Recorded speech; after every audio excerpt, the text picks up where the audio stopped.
whose career would you want, Julian Edelman's or Calvin Johnson? Well, Calvin Johnson's going to the Hall of Fame first ballot. Julian Edelman's not a Hall of Famer, but he's had some of the biggest catches in Super Bowl history. He's withstood two of the bigger, the one hit against Seattle, I wonder if he got his bell rung. I don't know if he has a bell to ring anymore. Like, he's just a tough guy. And he gets up, but I don't think he's Hall of Famer. Would I want Edelman's career or Calvin Johnson? Edelman got 2 Super Bowl rings, McLovin? Let's see. It's always confusing.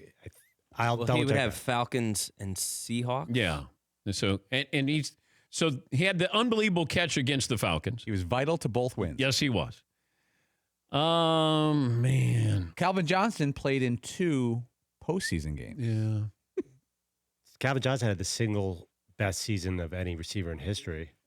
Yeah, but I don't know how long that lasts because it's amazing. His numbers are the only ones that compete with the current set of receivers. Yards per game, he's the only one who's not playing. He was so prolific. He stopped playing only a couple of years ago. You make it seem like he played with Joe Namath. But the passing numbers, he retired in 2015, they're astronomically higher since then. Believe it or not, like 30% higher. Yeah.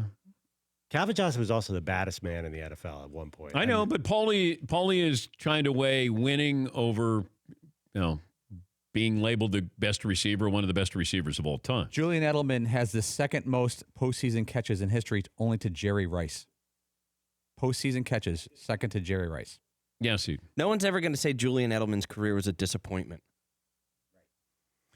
Well, because he overachieved too. Calvin Johnson underachieved in people's eyes. And wouldn't you rather be an overachiever than an underachiever? Yeah, McLovin. He was a lion. I know. The same thing happened to Barry Sanders. The same exact thing. Barry Sanders is arguably the second most talented. Would you rather have Emmitt Smith's career or Barry Sanders? Me personally, Barry Sanders 10 times out of 10. Okay. I'd rather have Marcus Allen's career than Barry Sanders because I won a Super Bowl and won an MVP for my team, and I was a really good running back. I wasn't Barry Sanders or anything. Yeah. Well, it depends. So if I said you could have Robert Ory's career, or you could have Edelman's. It's the same guy. Would you rather have Tom Cruise's career or Julian Edelman's career? Like, everything's going to be compared to Julian Edelman. Yes, McLovin. How about Vince Carter versus Robert Ory? I like the spectacular, like Barry Sanders, not the winners. Yeah.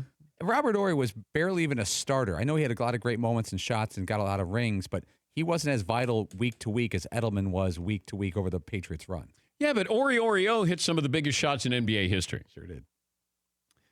You can't write the history of the NFL or the history of the NBA without either one of those players.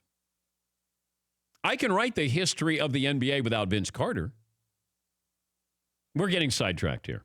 Whose career would you want, Julian Edelman or Calvin Johnson? Frederick Weiss would prefer if you wrote the history of the NBA without Vince Carter. Yeah, but that wasn't in an NBA game. True. For more Dan Patrick Show, tune to Audience Channel 239 on DirecTV or download the Dan Patrick Show app.